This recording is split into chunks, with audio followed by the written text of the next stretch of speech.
Welcome to the daily Jerry Anderson podcast, which today finds the presenter revealing a little of his past. He does this every now and again for two reasons. One, to unload guilt, and two, to give back something to poor people. Coyles interrupts us, of course, accuses him of lying, and Janet too, I'm sorry to say.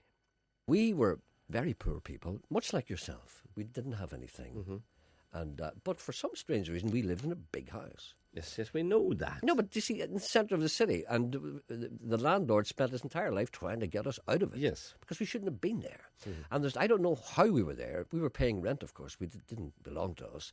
But I look back in the census, and there were Andersons there a very, very long time ago. So I think, basically, that what happened was that, well, I talked about this before, somebody was let loose amongst the help.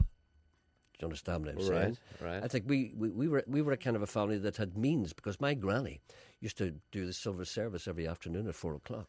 She was relics of old decency. Do you understand what I'm saying? So somewhere back in my past, we had money, right?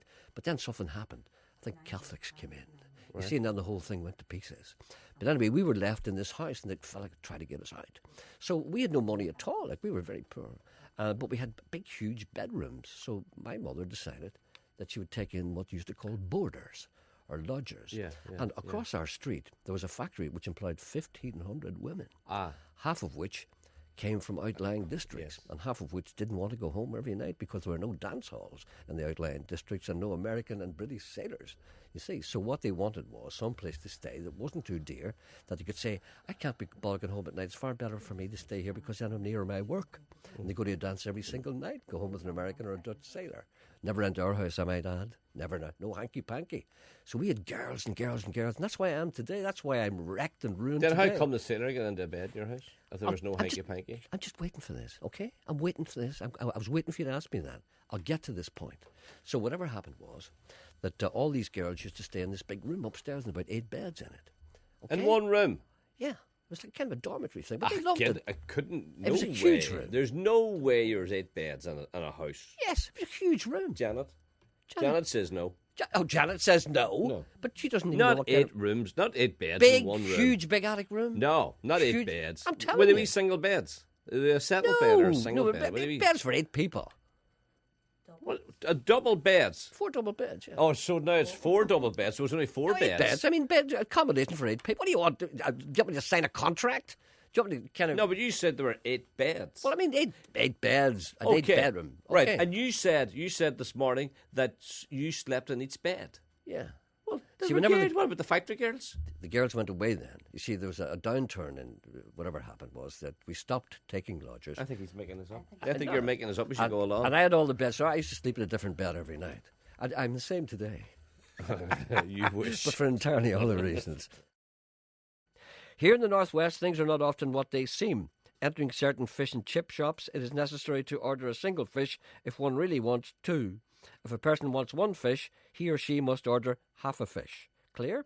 But chicken is another matter. Apparently, when you're getting a chicken curry, right? Mm-hmm. If you get white chicken, it's more expensive than brown chicken. Did you know that? No. Well, it is. If you say chicken curry there, Use the breast. no, they don't say that. This I'm coming to, and it says on the menu, it says white chicken, 30p extra. That's rice. No, it's not. White That's chicken. rice. It says white chicken and brown Janet? chicken. So and so late. Say like $5.50 for chicken curry with brown chicken, with white chicken, 30p extra. Right? So, so I'm looking at that, and I say, that's great. So coincidentally, when I was there, a woman came in and said, "Have a chicken curry, please?" And the fellow says, "What kind of chicken do you want?" And she says, "I'll just have ordinary chicken." I've never heard of that. Did you, I'm Janet? telling you. Janet Janet. says she never heard of it either. Do you know why you two of you never heard of it? No. You never go out anywhere, sitting lying on TV, watching, drinking brandy. But I never heard of that 30 pence for a... All right then, okay. Sure, it's all mixed up. It's not mixed up. There's white chicken, but what I'm saying is, what is ordinary chicken? Ordinary chicken is brown chicken, right? No, ordinary So chicken's white white chicken. chicken. No. Ordinary chicken. It's white chicken. No. Yes. Extraordinary chicken is dearer. Do you understand what I'm saying? You mean to say Ordinary- you pay more for ordinary chicken than extraordinary chicken? So extraordinary chicken is white chicken and ordinary chicken is brown chicken. That's what I'm asking you. Which is which? If you ask for ordinary chicken, you imply that you want the inferior chicken, which is the cheaper chicken, which is the brown chicken. So the white chicken is extraordinary chicken. The next time you see a chicken go down the road, you say, "Excuse me, are you ordinary or extraordinary?" Low on the list of addictive drugs is snuff. There's not much demand for it, and it can't be smoked. Even Geordie has turned it down, which gives some indication as to how undesirable it really is. People are giving it away. If only my granny were alive to witness this great, bountiful harvest. I'm now stuck with a small bottle of McChrystal's snuff. Why don't you have a sniff of it? No, thanks, no. Go on. Go no, on. At the back it says the product can be addictive and damage your health. So I gave up smoking 20 years ago, so I'm not going to bother with that one. Would you be interested? No, I can still smell me granny. No, do you know? Can you still smell your granny, Sean? I'd never had a granny. Oh, of course, you had 4 grandfathers. No. What I mean is, I had 3 grandas. You had immaculate conception. No, three grannies and 2 grandas. That's what that doesn't work out, Dad. Did No. 2 of them living with one of them? Was there? I had 3 grannies. All right then. Okay.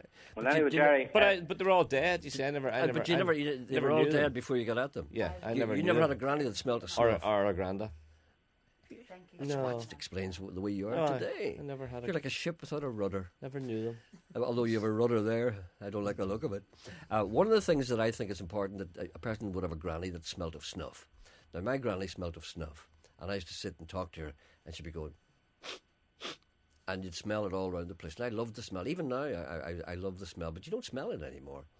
I would love to just sprinkle some of it on my jacket, No, no. and then I just kind of smell my jacket. But then people would be thinking it was quite odd a man smelled his own jacket. Well, anyway, Jerry, if anybody wants a small tin of snuff, All right, then.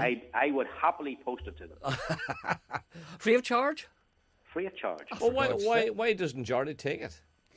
Well, did you offer it to him? Yes, I rang Geordie, and Geordie said he was overwhelmed with snuff. Coming down with it. Well, as far as I can hear, Geordie is overwhelmed by nearly everything, particularly cooking cherry. Television has not been kind to the presenter over the years. It has been said that the camera doesn't like him. Well, he doesn't like it either. So there.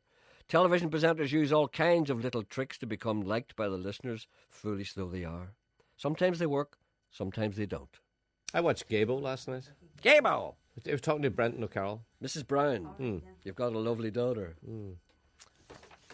Well, anything you want to add? No, there's something. I thought maybe you'd watched it because what I couldn't understand, and maybe you could shed some light on this. Right, Gay interviews Brenton O'Carroll. Well, tell me, Brendan. Right. What's it like to be a little did you fat see it? bald man? Right, Janet saw it. Yes. Well, would you please tell me why did Brenton O'Carroll sit with his glasses on his forehead all through the interview, half an hour?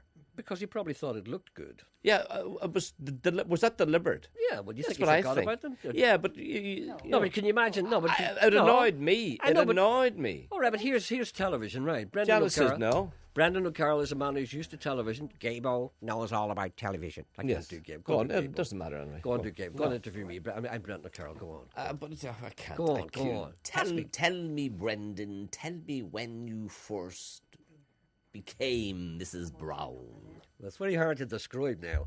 I put on a skirt. I said to myself, Jesus, that looks great. So I said, I'll keep her on. I'm not going there with you. Go on, give us another No, question. Give but another tell me question. why did he? Be Gabo. Be Gabo. Brendan, why are you sitting there with your glasses on the top of your head? I saw Robert Redford doing it. I said to myself, I'll have a crack at that. Is that the reason why? But why? What happened there can't is... understand why I he know did what that. happens. You see, Gabo's a man who knows his way around television. Yes. Brendan O'Carroll is a man who knows his way around television. A person who doesn't know his way around television sits there and he puts his glasses up. So the producer comes over and says, by the way, I think it probably would be a little better if you take those glasses off. You see? But obviously somebody came over and said to Brendan, do you want to keep those on? He said, yeah, I want to keep them on like that. Why? Because he thought it looked good. He thought it Janet looked said he good. was comfortable. Exactly. No, I wouldn't have minded had he taken the glasses down, used them to read something, and put them back up again. So that's why he's got his glasses. No, he just... But he just had the glasses on, sitting on top of his head. It just spoiled the I whole, think Brendan spoiled the O'Carroll. interview for me. Do you know what? I think Brendan O'Carroll's a fellow who doesn't care what anybody thinks. to He be honest doesn't? with you. Exactly. What about Do you know what Can I say something? Yes, you can. Are you sure? Yes, I'm sure. When I said to him, he was up here a couple of weeks ago, and I said to him, I was talking to him, and I says, how do you think your show will go down in England? How do you think? Can I tell you what he said? But don't use that word. Oh, no. But just use an F. No. It's, he said, I said, I don't give a... He says, I've been paid. That's the way we talk. We don't care what we do as long as they give us money. Thank you for listening. Goodbye.